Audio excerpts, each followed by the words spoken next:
All right, what's up, everyone? Welcome back to this week's episode of the I Love Changing Lives show. And this episode all was inspired by a documentary that I watched last week. And I would have to say it's in my top 5 documentaries I've ever seen. And more for the story than it was just for the quality. Like, the story is so powerful in terms of what is possible for the human race when they approach things in a certain way. And for me, there was such a huge connection to the approach that these guys took as part of their journey and to the journey that we have as entrepreneurs. And I wanted to share with you today the business lessons that I learned from this particular documentary that I know a lot of you are really going to connect with and maybe start thinking in a different way about your own current journey. And to start things off, right, the documentary is called The Dawn Wall. And if you've never seen it, I'll give you a short summary, right? It's basically about a free climber and in the end his partner who try and attempt to climb a cliff face in Yosemite. And I think the mountain in Yosemite Park is called El Capitan. And there's been a few people over the years that have created certain paths free climbing to the top of this mountain, but nobody had ever tried the Dawn Wall. Everybody said it was impossible to do because it's so flat. There's just not even enough finger grips or holes to even grip onto to be able to climb it, right? Which is just mind-blowing when you see the footage because the whole thing is filmed. And it's pretty insane, right? And throughout their journey, these things happen, and I'm going to relate the things that happen in their story to probably things that are happening within your business and your entrepreneurial journey right now, or maybe over the last year or so. And for me, first things first, when you're looking at becoming an entrepreneur, you're looking at starting a business or product or program or anything else, is that you want to find your area of mastery. And what resonated with that in this story for me was the fact that this guy growing up at school was classified as mentally retarded.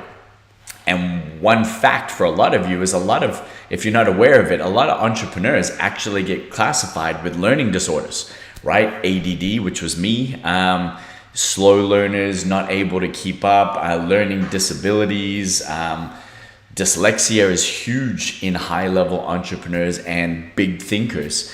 And this guy was classified as mentally retarded, but his dad wasn't willing to take that view. His dad was this big bodybuilder, mountain climber, everything else. And rather than looking at his son, who was very small, underdeveloped, and was told he was mentally retarded at school, he started to take him climbing, started to take him on all of these crazy adventures until at the age of 14, it just clicked. Like, he knew that this climbing and free climbing in particular was exactly what he wanted to do with his life.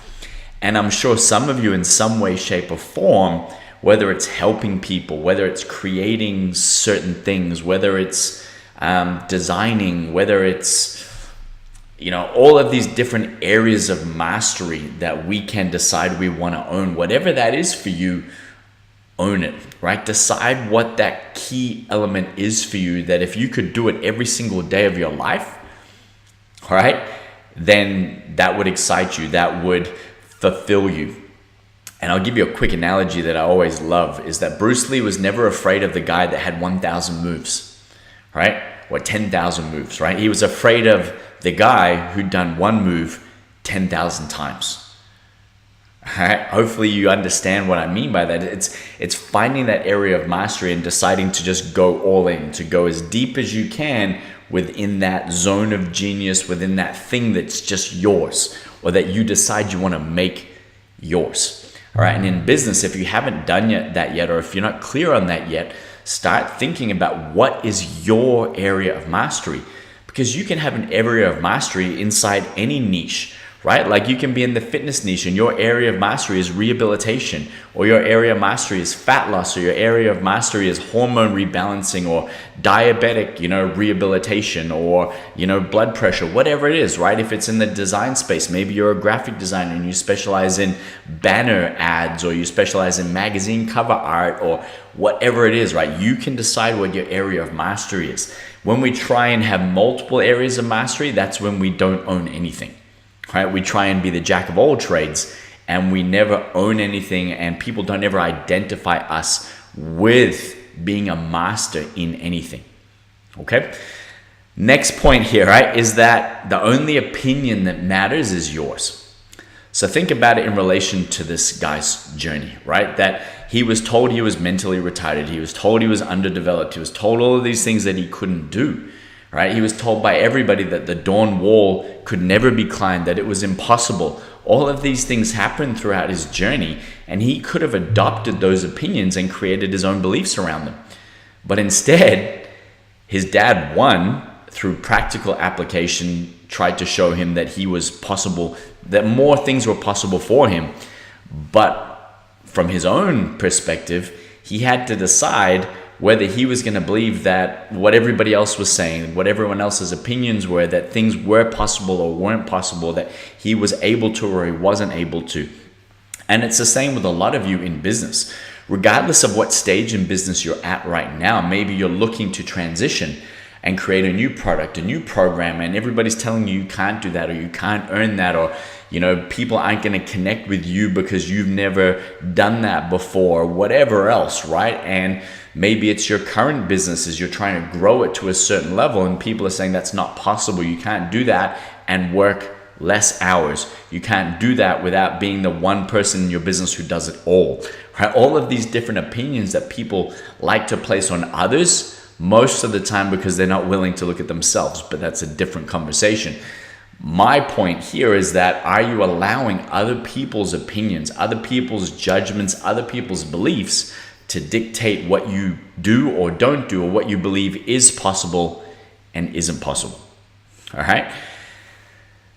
I love this next one. And for me, I think in life, if you don't do this at some level, you're selling yourself short, right? And it's to dream big regardless of certainty. All right. And so many of us, we have these big dreams, right? We have these big wishes. But the difference between a dream and a vision is that it's a dream. I don't ever attach a level of belief to it.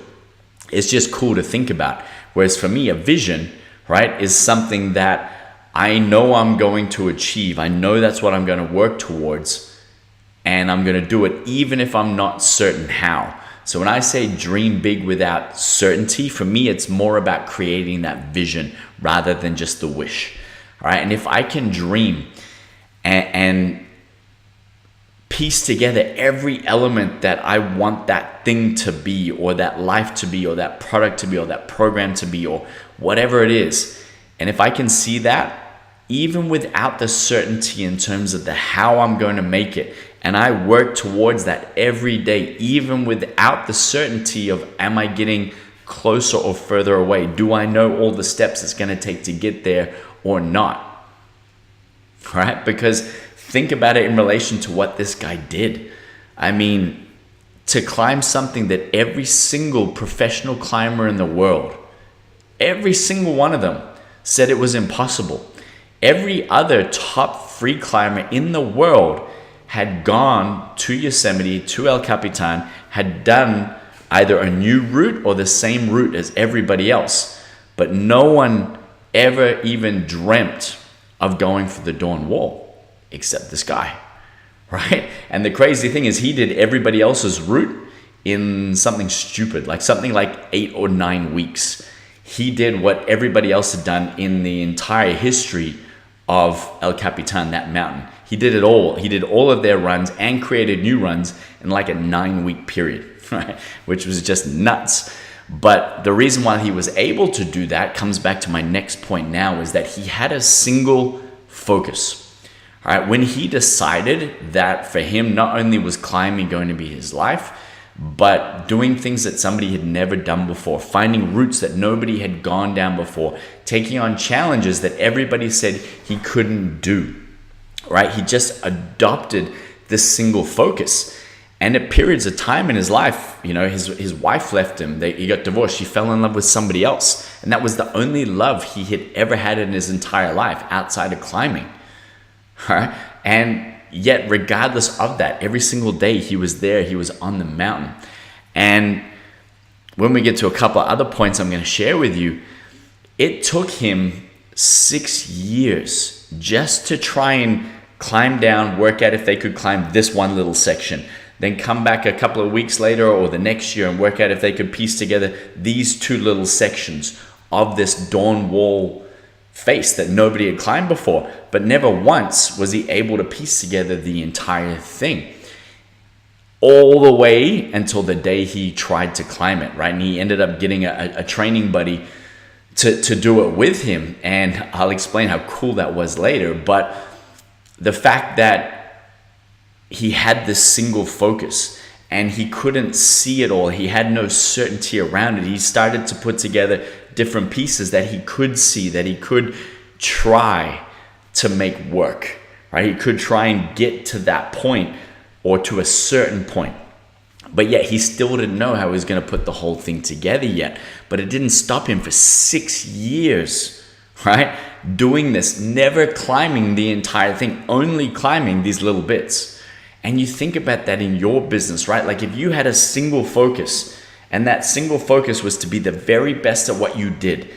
And even if you can't see the entire path yet, but you can start owning the little sections, you can start owning the member care, you can start owning your marketing, you can start owning your clients' results, you can start owning different elements of your business. Even if you can't see the entire journey to your end vision yet, you can still own those things and you can do them consistently, regardless of whether you think they're better or not yet. If you're not at the end result, if you haven't climbed to the top of your vision, right? Do you stay the course? Do you stay focused? Or when it gets tough and you don't know if you can make it through the next section, do you stop and then get distracted and go do something else? Right? For me, it's such a powerful business lesson. And the guys that are at the top of their game, they have a single focus. They don't allow themselves to be distracted by social media and all this other bullshit. They don't care about that crap. It's not even in their world. They don't care how many likes they get. They don't care about doing Facebook Lives. They don't care about if they have a content plan, right? They don't give a shit. They just want to see their business get closer and closer to their vision. And then they want to see that vision evolve, right? And for me, this was such a great representation of watching this guy attempt after attempt after attempt and not knowing and trying to map it out. And like, it was just crazy. He had to build a certain section at his house just to be able to try and do this jump over and over again, which he never did successfully before the day that they attempted to do it. Never, right? And I'll share that with you in a minute. But I think for me, having that single focus and then next, all right, deciding whether or not you're going to allow challenges to dictate your outcomes in life or not, right? And the example I give you from this movie is this guy is a free climber, right? And they're renovating a house and he's got a drop saw, right? So whatever you call it, one of those huge blades that cuts big planks of wood. You can tell I'm not very practical when it comes to woodwork, right? But he was doing this and he was going through a narrow bit and it caught and it dragged his index finger through the saw, cut it clean off, right? They had to find it in a bush somewhere, put it on ice, take him to hospital. After something like 12 surgeries, they couldn't save it, right? So those of you who aren't on video, that's what he was left with, right? So he basically, his index finger, he only had the little stump at the bottom where the first knuckle was. Everything else was cut off. And in climbing, even listening to all the climbing experts, everyone said the way that you climb is you have your index finger there that's locked in with your thumb. That's how you lock onto certain grips and hold. And with the strength that they have, that becomes basically like a hook for these guys. It's that strong and unbreakable. And now he couldn't do it. He couldn't do it. So again, rather than being deterred by that, he found a little rock every single day. He went out there. He was faced with this challenge. His whole life he'd been climbing this certain way. Everybody told him now his climbing career was over. Like what he used to do, he couldn't do, right? But then every day on this little rock, he'd just keep trying and trying and trying and trying until he taught himself a new way to climb, right? And think about how that relates to you. Like if you're trying to get leads into your business, or you're trying to generate customers into your business or grow a certain aspect of your business and it doesn't work, and maybe you lose a staff member, right? Or maybe you lose a huge client, right? That finger got chopped off in one go, bang. Do you then give up? Do you allow that challenge to determine your outcome, right? And I've been faced with so many challenges over my life. Like I've had to claim bankruptcy. I had my kids run away. I've had to sell my house and throw it into my businesses and swipe my FPOS card to make sure I could pay staff. Like I've been faced with so many challenges in life. And at some point you got to realize that, is that challenge going to dictate my outcome or not?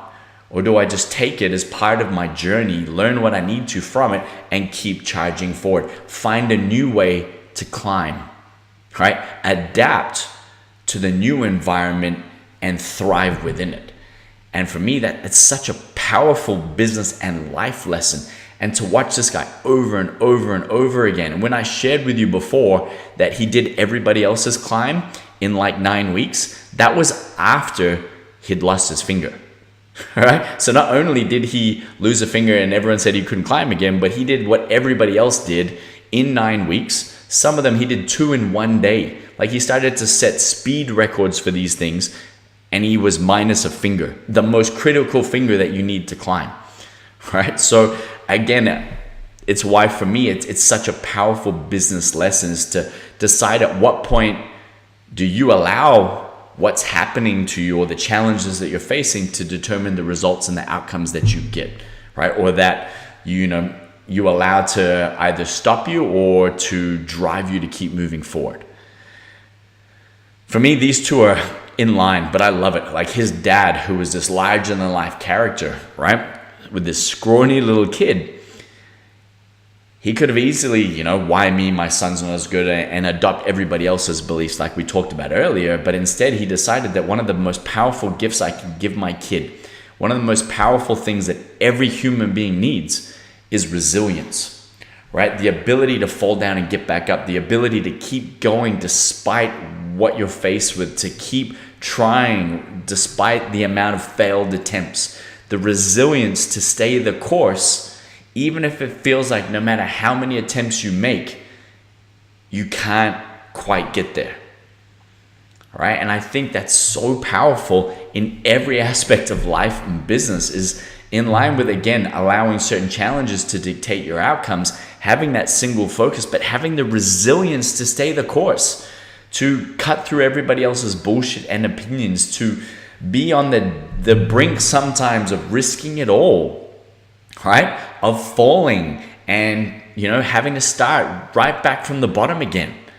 Having the resilience to do that over and over and over again. Like watching this guy trying to do these certain things for 6 years, right? Never ever quite getting there. Was just like, man, it shows you what we can do when we decide and when we lock in on something and we just go regardless of how long, which is something I'm going to touch base on in a second. But in line with resilience has to come consistency.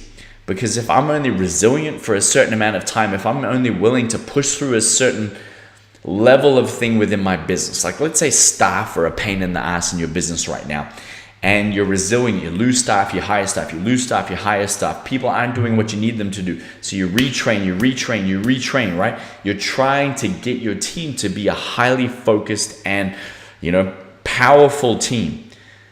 But again, it happens and you lose another team, 2 staff members. Boom, done, right? And that's it. That's you done. You give up, right? Or you decide to turn the cheek or whatever. These people annoy me. I'm not going to own this anymore, right? So your resilience only had a certain period of time.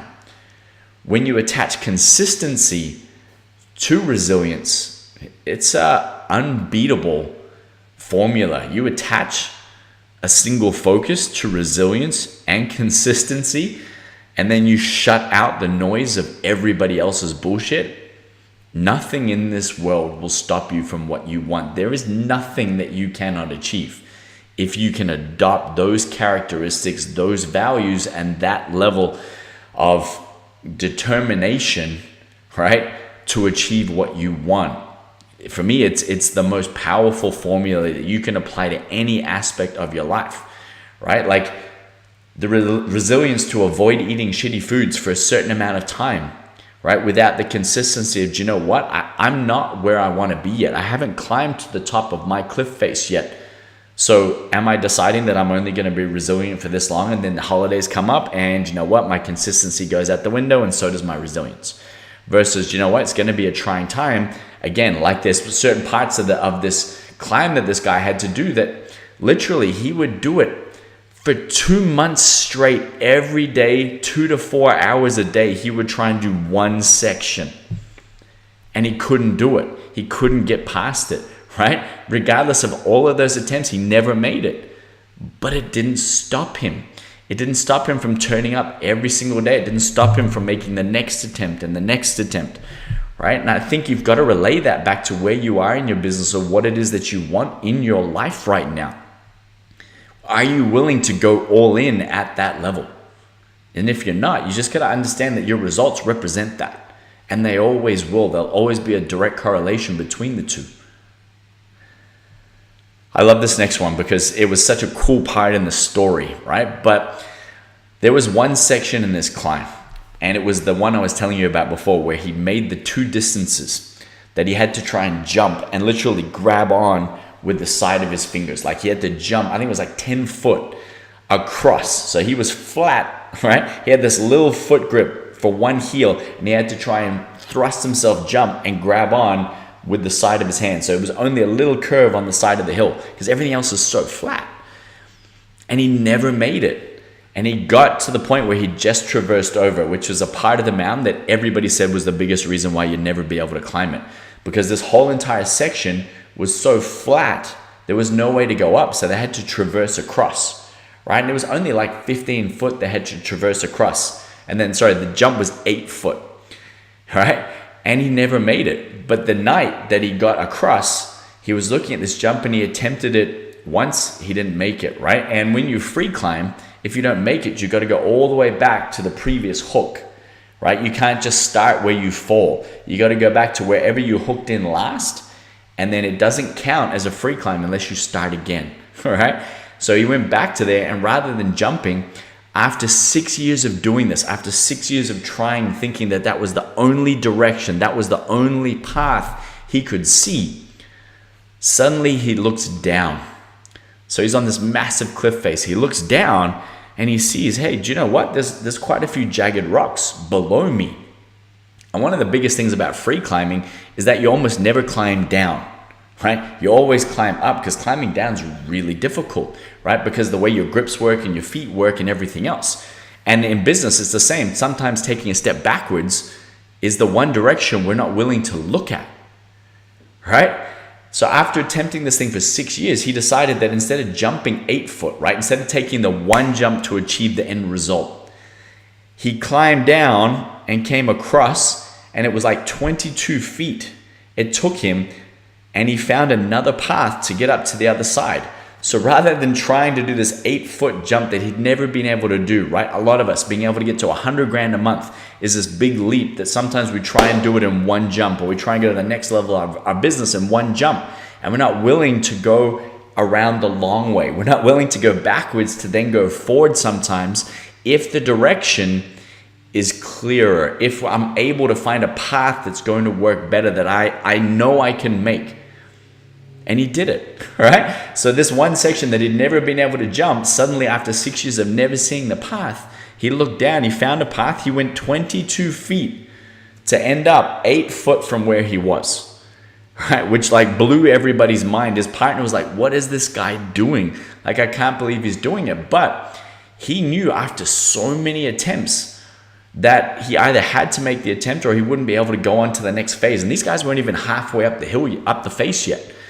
But suddenly being there in the moment, because he kept trying, he was there, he suddenly found this new path. He found this new perspective that he had never seen before. And I feel like in business, it's so true. Sometimes, unless you're in the game, unless you're still trying, unless you're still there, making attempts, being consistent, you'll never see the path that right now you can't see. Sometimes looking back to see if there's a better way to go forward is the only option, but sometimes it's the one option we're not willing to even look at. And I think that's so powerful based on wherever you are in your business, whether it's the big leap you need to take, whether it's we need to find the longer course round to end up where we need to go, right? At some point, you're going to benefit from taking on that perspective. And in this scenario, it was just crazy to see what he actually did to end up just 8 foot from where he was. All right. Next one here, and I touched on it before, was time is irrelevant. All right. And what I mean by time is irrelevant is that these guys set themselves 2 weeks to do the climb. And the traverse part, which is the hardest part pretty much of the whole entire thing besides this 8 foot jump, it took them 2 weeks just to get across. And the partner that this guy had, who hadn't been climbing for as long, but he specialized in boulder climbing. So rather than just free climbing, he specialized in like big boulder climbing, which is lots of big, powerful moves, jumps, lots of strength, right? Whereas free climbing, it's a bit more fluid, and obviously they go on a lot bigger routes. And these two guys have partnered up. And anyway, the main guy here made it across. He traversed over, right? And then that's when he found that path to go around the 8 foot jump. But then when he got up to the next point, right, they would always come back down to the base camp. So as long as they got the hook in there, it meant they could come back to the base camp and then start from that next hook the next day or whenever. But his partner kept not making it. One day went past, and in a day, they would lose so much skin off their fingers because the grips were so small that they would need to wait a day or 2 days to let the skin heal enough that they could attempt it again. And this went on for a week, right? And this guy decided, okay, cool. Well, look, while you're waiting for that, come up with me and I'll go to the next thing, and then we'll come back down to base camp. And they kept doing this. And mind you, base camp was a little tent hanging off the side of this cliff face, like crazy stuff. But why I say time is irrelevant, this guy got to a point where it was like, do you know what? Like, I don't care how long it's going to take you. We're going to sit here. If we have to wait 2 days or 3 days for your skin to heal, suddenly it rained for a day and they couldn't do it, or the weather wasn't right so they couldn't do it. And again, they just kept waiting. In his mind, time was irrelevant as long as they could hit that next hook, as long as they could get through that one section to then be able to take on the next section, the next section. And when he realized it, you watched his whole demeanor change. He had this focus of being able to get there in a certain time frame. And then when he realized that, you know what, it just didn't matter. It took the pressure off his partner. It allowed his partner to just keep trying to attempt it regardless of how long and what it took him to heal and then go again. And he just sat there and he just cruised and he goes, do you know what, nice attempt. And he was just with him to support him because he'd let go of the attachment that this had to be done in a certain time frame. Because right now these guys were approaching something that had never been done before. And I feel in business, so many of us would benefit from letting go of the attachment to time, right? That we should achieve something by a certain time frame, that we should be at a certain point by a certain time frame, that I should have X amount of money by this point, or that if I attempt this for so long and it's not working, it can't work, right? That's a huge one I see all the time. Like, I've done it for so long and it's not working, it must not work, right? Think about this dude. He climbed this thing for 6 years and everything that everybody had told him about it was impossible was ringing true, right? He was seeing that it was, no matter what he was attempting to do and putting these things together, he couldn't find a way to get all the way up yet, right? But what's the differentiator? He didn't care about how long it was going to take. He didn't let the fact that it had been 6 years, he didn't let the fact that his partner was taking a week to get past, to even do the multiple attempts on this 15-foot traverse. And for me, it's just so powerful, because when you can let go of time, and I say it to my clients consistently, how long are you willing to work 5-6 days a week to do what you need to put in the work, to deal with staff shit, to work on your Facebook ads, to do all of this stuff, to end up with a business that generates exactly what you want, or to end up living the lifestyle that you want, to be able to have the things that you want in your life, and to be able to do what you want with your time in your life with who you want, right? Like, what is the limit? Because for some reason, people attach their limit to a time frame that isn't real. No one fucking came along and went, do you know what? That's as long as you've got, right? In life, sure, that's some context, but if people would work as hard as they could for longer, right, what they would be able to achieve compared to only working hard for a certain amount of time and then giving up and then trying again and then giving up, it's two different worlds. And for me, it's not the flashy ones. It's the guys that get up every day and they have the resilience, they have the consistency, and they have the single focus, right? Those are the ones that win, and they're not attached to time. They don't give a shit how long something takes, as long as they feel like they're moving forward, as long as they're getting through that next section, or as long as they find another path to get to the next section. All right, which leads me to my second last point here. This guy got through, right? And he kept going up, kept going up, kept going up. And he got to a certain point, which is the only ledge, right? And when I say ledge, it's like this little 2 foot by 2 foot ledge, right? And I can't remember what they call it, but it's the only point you can stand up. So like when you're there, you can actually stand on this ledge, which is on this sheer face. And he got there and he was like, man, it's huge, because everybody knows once you make it there, you can pretty much make the top, right? Like a few people have climbed down to the ledge, but then never been able to go any further past that, right? So once he got to that point, in his mind, he was like, he was 90% there. And it was just so huge. And he had this, all of this elation and this feeling of like, oh my God, like I've pretty much done this thing that everybody said was impossible. And then suddenly he started crying, because he started to realize that it didn't mean as much for him to make it if his partner couldn't make it. These two guys have been, month in, month out, day in, day out, over a 6-year period trying to piece this thing together. And suddenly here he was, almost there, but his partner was still stuck trying to do this 15-foot traverse. And the news crews and everybody was like recording this. This whole entire story was one of the biggest viral news stories in the world ever. That's how big this story got. And it was this whole human emotional connection to the fact, like, would he leave this guy there or would he go back? Like, what would he do? And going back to what I said about time is irrelevant, he decided, you know what? I'm going to go down, I'm going to help him, and we're going to stay as long as we need to do that. And after, I think it was 9 days, his partner finally made it, right? And not only did his partner finally make the 15-foot jump, he also made the 8-foot jump that this guy couldn't do. Right, so he made the 15-foot traverse, and then he landed the 8-foot jump and the grip. And it was just insane to watch the fact that for him, if he couldn't lift this other guy up, if they couldn't finish together, then it didn't mean the same for him. And for me, how I connected to that is that if I can't help others achieve what I achieve, or if I can't lead the way and lift others up with me, I'm never going to achieve that same level of fulfillment. I'm never going to have the same level of impact that I could have with my time on this planet. And if that's one of your highest values and you create transformational programs and products or whatever else, I hope that you and I connect on that level, because for me, it's I would have to say it's the reason why I do what I do, right? It connects directly with my kids and wanting to do the best thing for them. It connects directly with my clients and having the connection that I have with them, and only working with people that I know truly care about others and want to help others along their journeys as well, right? Because for me, that's the best part about being an entrepreneur, is you get to create change.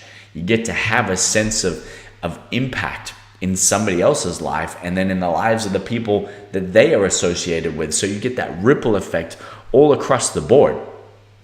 And to see the significance that it meant for this guy to go down and watch his partner do it, for them to finish together, for them to be up the top and share this moment, it's powerful. And hopefully with your messaging, hopefully with your product and program, hopefully with the mission statement and the values that you have within your business, and in some ways for your life, you're connected to that. And the fact that if you can lift others up, if you can go down and meet other people where they're at and stay with them and help them traverse their 15-foot gap, right? And help them get to their next point so that they can then again follow and find their path to achieve what they want. Like that for me is all the significance I will ever need in my life. And I don't need any of this other BS fake recognition or significance from me. The amount of people's lives that I impact is all the fulfillment and significance that I will ever need, right? And I hope you guys relate to that, because for me, if you can do that and then you can achieve this last point, which is the legacy we leave, right? If you can impact all of these lives, if you can change people's lives forever, the direction of their life, what's possible for them, their belief system, right? And how they can impact other people.